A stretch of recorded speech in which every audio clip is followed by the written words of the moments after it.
Hi everyone, my name is Francesca Ferrando.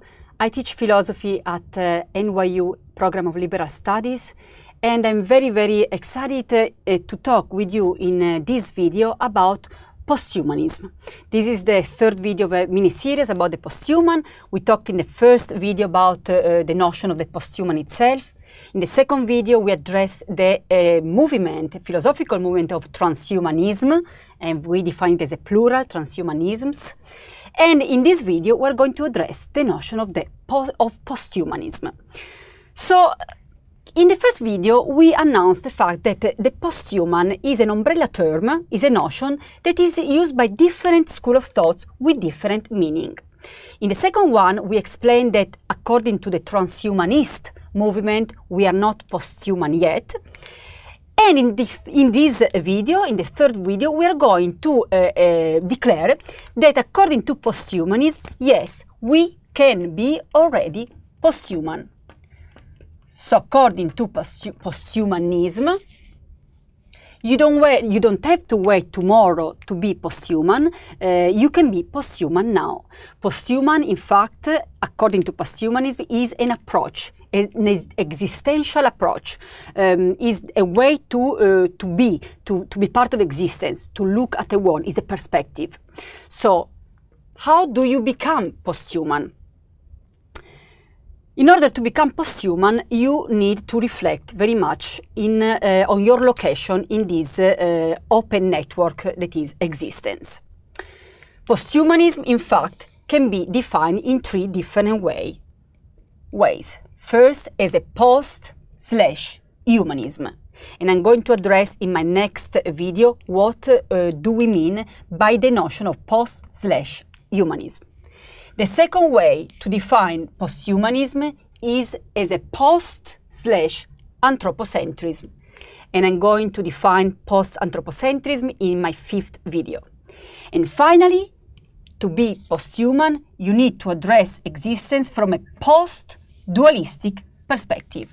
And I'm going to define post-dualism in my sixth video of this mini-series on the posthuman. Now let's go back to posthumanism. Can we declare that we have one movement that is defined as posthumanism? Yes, although in this case as well, we need to add an S here. So we have posthumanisms, different movements that can be defined as posthumanism. For instance, we have critical posthumanism that comes from the field of critical theory. We have cultural posthumanism.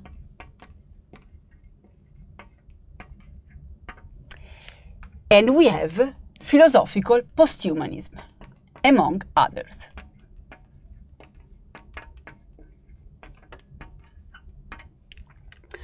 So what is that connect all these movements under the umbrella term of posthumanism?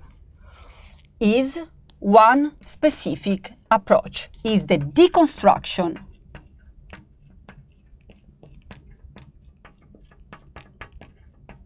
of the human.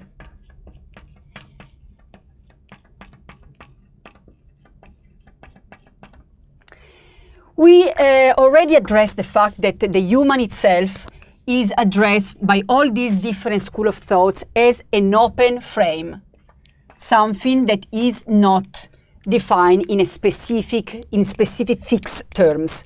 Think again, for instance, evolution. We talked about also ecology and the Anthropocene. Now, how does posthumanism address the notion of the human as an open frame?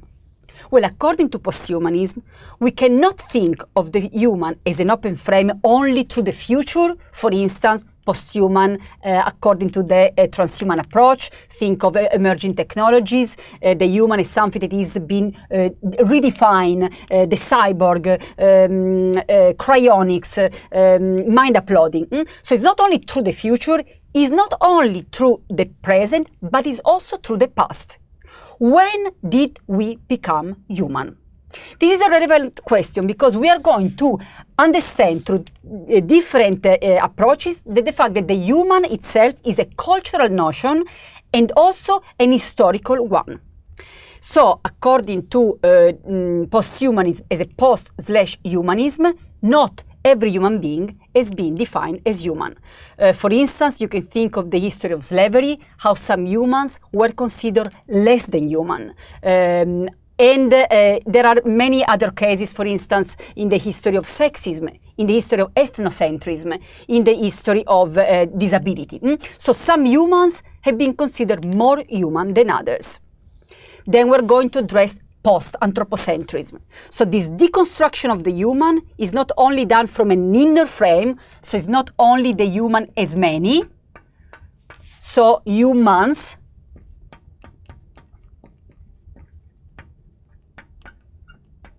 but is also approach from a frame that comes from the definition of the human itself.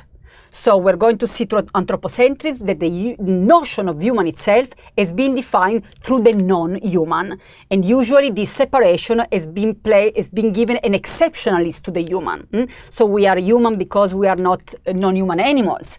But this separation was not neutral. We were considered superior because of this division. Anthropocentrism, placing the human at the very top. And this, of course, has some religious connection here. We can think of the idea of the human as created in the image of God.